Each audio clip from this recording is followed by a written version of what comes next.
Well, wouldn't you know it, FedEx dropped me off another bike in another box. This keeps happening, but this one is very different. Allow me to explain why. If you've watched any of my previous videos, then you know I like two-wheeled motorized transportation, mostly in the form of full-size motorcycles or fun-size motorcycles. And as great as these are, sometimes I don't want to fully suit up and want something a little more chill, and they're limited to roads and rules of the road, mostly, allegedly. But then there's fun-size electric bikes, quieter, not subject to rules of the road, but let's be honest, it's a little morally questionable for a city runabout, hypothetically speaking, of course. Enter this. It's electric, just as fast, but shaped in such a way that no one bats an eye. You can go literally wherever you want with one of these things. It is the ultimate sleeper. Let me show you what I got.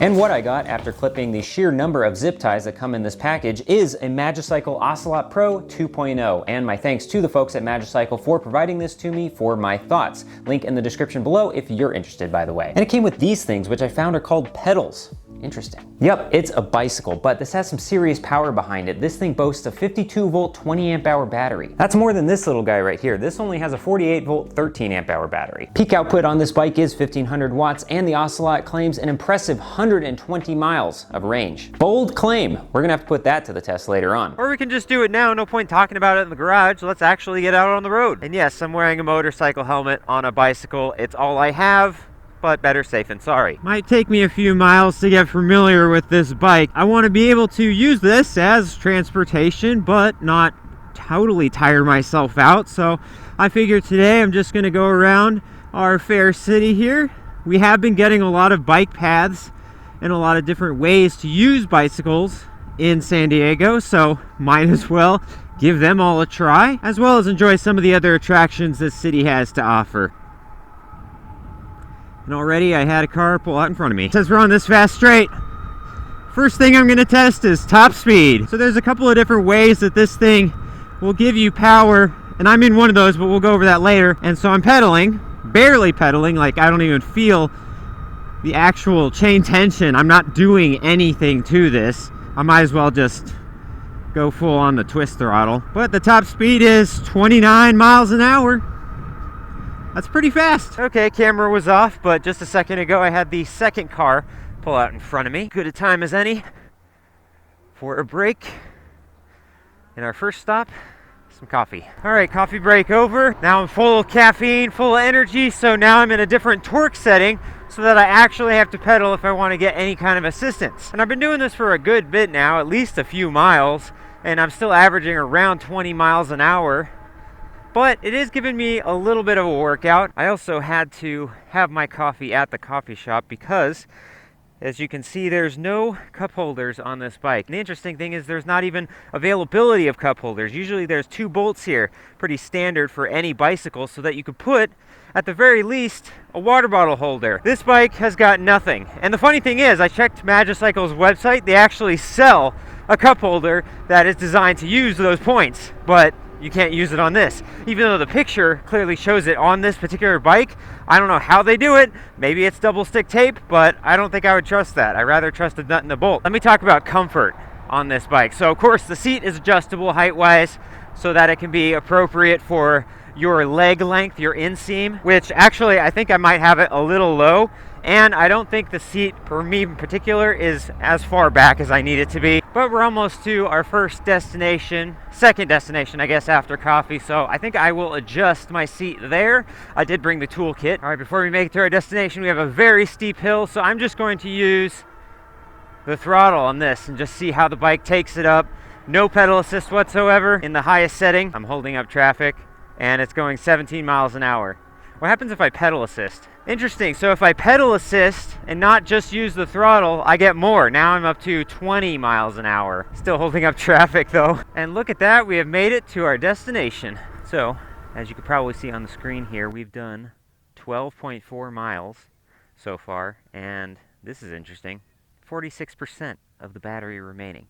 I don't know how true that is, because it was like in the 80s before I went up the hill, and now after I go up the hill it's 46. That's a huge drop, but maybe we'll turn this off and come back to it after a little bit and see if it's any better. Well, back on the bike, and now it says 90% battery charge, so maybe it just had to readjust after it was using a lot of it for that last stretch. Good way to kill an hour or two, by the way. If you're local and have an annual pass to the zoo, this is the move. You get there at opening, then immediately head towards Africa Rocks. It gives you a nice little botanical tour, and literally by yourself. No one is ever there. Then go down towards the pandas, but avoid it at all costs because everyone wants to go to the pandas, and quite honestly, the pandas are overrated, but that's fine. It gives them time to wait in line, but you to go up the bridge. Then you can see some pandas from the top. Pandas right there. Then you loop through Elephant Odyssey, of course, see some elephants, see some capybaras, and a dead lion this time. And by then the Sky Tour will open up, so then you can take that all the way back towards the entrance and you can head out if you want to, but I stopped by the hummingbird exhibit because that's one of my favorites. And before you know it, you had a wonderful morning in the zoo. But since we're down here, might as well keep going westward and hit the beach. Although I guess I should also talk about some of the settings and different ways that this is electronically assisted. So when you turn on the bike, this is what you get. It's a very nice screen. It may look it, but this is not actually a touch screen. There is in fact a little controller on the left side of the handlebar with a power button, a plus, a minus, and an info button. And when it loads up, this is the main screen that you get, and it's pretty easy to understand everything. Right in the middle, of course, is your miles an hour, and it's also represented by a visual graph, this semicircle around it. Similarly, in the top left, there's wattage that's being used at any given time. Then in the bottom left is some other information which you can actually toggle as well using the I button on your controller between something like odometer, maximum speed, average, and a couple other things. Then in the lower right you have your speed sensor, which I'll show you in just a second. And there's a whole lot more with a menu behind with a bunch of settings that you can change and adjust to your preferences. Now I'm not going to go into all of the settings on this. The manual does a really good job of going through all of these. It's very detailed, very easy to understand, and yes, I did run it over with this very bike. Now this is what makes this bike the Ocelot Pro 2.0. There are two, which I can toggle between by pressing and holding the info button,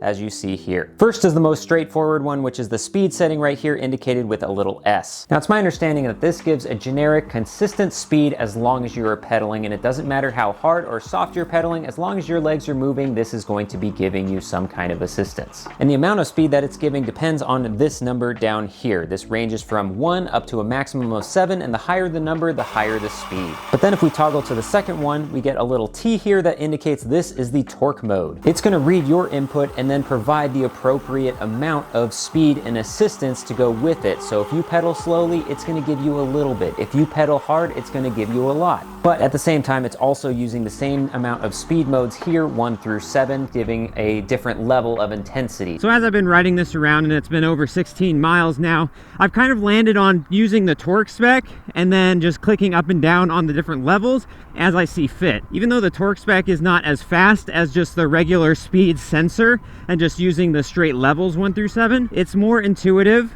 and it's giving me what I expect based on how I'm pedaling. It's a little weird and a little disorienting, at least for me, when I just have it in the highest speed setting and I'm rocking through here at like 28 miles an hour, but at the same time, I'm barely pedaling and it feels like I'm doing nothing. Also, another thing that's interesting is that, of course, this is a bicycle, so it has bike gears. It has 7 gears and a traditional little clicker on the side handlebar here.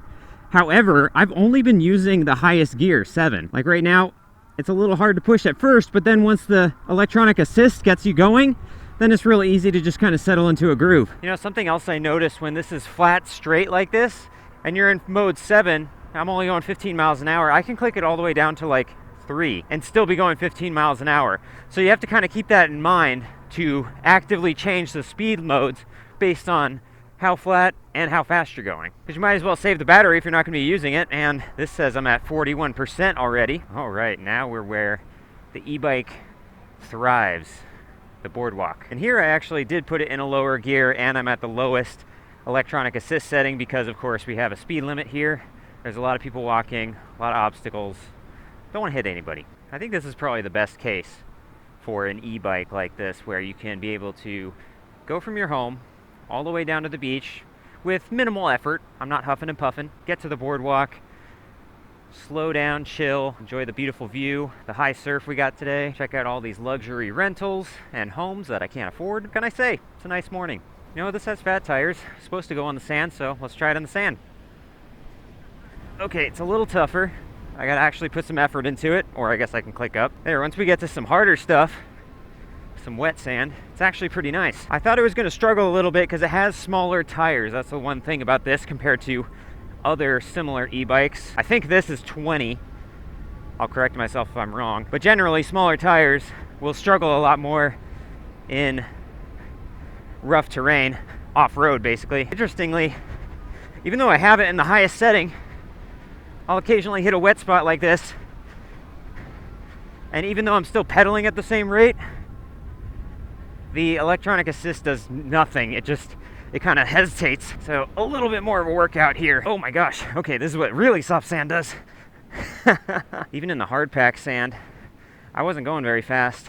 And the watt meter shows how many watts I'm using at one time. It was almost at its max. And I'm going nowhere, so it's kind of just using up the battery when I shouldn't be, especially if I have to make my way home at some point. Well, let's actually go back to that range claim. 120 miles on a single charge. That is a far distance, but so far in this journey, I've gone 20 miles with about 50% of my battery remaining, and if I break out my calculator here, I can determine that 40 miles is less than 120. I mean, technically, if you think about it, this is a pedal bike down to its core, so one could argue that the mileage is infinite, but 120 miles is a little unrealistic to be claiming in your marketing. Now, I'll share with you exactly how many miles I got out of this on a full charge later on, but maybe cut that number in half, Magicycle. At the same time though, I'm cruising right now at like 11, 12 miles an hour and I'm using only 50 watts. So I can see if I'm doing this the entire time, maybe yeah, I can get 120 miles out of it. But are you really gonna be doing that the entire time? I mean, do you really wanna be pedaling to the point where you're just getting barely 50 watts on a road like this? On an incline like that? No, I'm using 800. All right, now for the fun part. We've done a lot. 21% battery remaining. Well, 20 now actually. Time to go up the big hill. We're down in the valley. There's not many options and this is one of the steepest. So we'll see how it handles this. Not promising. It's already 15% and I barely started. I don't know how accurate this battery is, but when it's drawing the full wattage, it goes down percent-wise like every 30 seconds I lose like 1%. It's crazy. So after that was all said and done, battery is sitting at 11%. And we've gone 35 miles. So overall, brass tacks, bottom line, what do I think of this bike? I actually like it. And just the idea of bicycling in general. I mean, of course, it helps when you have a bikeable city or a bikeable area like this one where everything is completely separated. It's actually really nice and very convenient. Unless, of course, there's no bike lane, in which case it's a little sketch. But to the bike itself, comfort-wise, overall, not bad. I have everything set up as close as I can get to perfect. And after riding all day, my only complaints are the seat is not as comfortable as it appears to be, and my leg, particularly this one right here on the side of my knee, is absolutely killing me. I don't know if that's ergonomics or down to user performance. I have not biked in a long time, so that could be on me. Also, again, the range that they claim is a little deceiving because honestly, you're not going to be using it in such a manner that you're going to get 120 miles out of it. But from a full charge, according to this, I've used 90% of it and I've gone 36 miles, which is pretty decent. That's a commute there and back. That's a shopping trip. Easily can be done in a day. And even beyond the review of this particular bike, I found bicycling in general to be quite enjoyable. It allows you to slow down a little bit and soak up the scenery and enjoy your beautiful city. Oh, it smells like an open sewer line. And when you get to an actually friendly spot, you can see the shops, see the people, and stop wherever you want without having to worry about things like parking or traffic. And with this specific bike, I'm doing it in such a way that I'm no worse for wear. I'm not out of breath. I'm not killing myself, pushing the bike to its limits or to my limit. I mean, besides my leg, I'm perfectly fine. Well, kind of. I would still advise that if you plan on taking this bike absolutely everywhere all day long, take some precautions. Okay, one final piece of advice. If you're gonna go long distance, anything over 10 or 20 miles, stretch first. All right, final verdict. After all that, just under 45 miles, and we have a total of 2% remaining, a whopping 2%. So I timed that pretty well, I think. So yes, this bike can get a little uncomfortable, it can get tiring, and at the end of the day, you're about a third of the way to the claimed range, but despite all of that, I actually like it. It's built well, handles well, and it gets you where you want to go without having to suit up or sit in traffic. So far, I've used this a bunch of times for little around town trips, like going to the convenience store, dropping something off at the post office, and every time, it's a breeze. So if you're interested in one of these for yourself, take a look at the link in the description below. Thanks, Magicycle.